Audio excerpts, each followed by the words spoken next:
Anti-Graft Coordinating Council.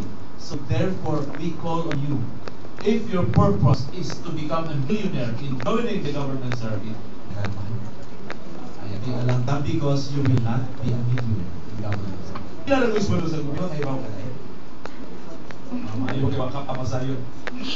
Sa sweldo sa gobyerno, gamay ra ang sweldo sa gobyerno, but higher in rate at the entrance level compared to the private sector.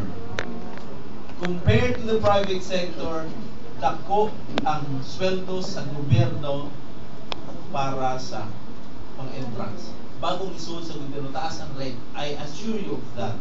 Ang difference may be about 30% higher than the private sector. So therefore, tingali mo join yun, tingali mo sa government service. But, inabot na ni mong taas ang rango, gamay kaayo compared to the private sector at the rate of 200%. So therefore, sulod lang sa gobyerno kadali, then kawas later. Unless you would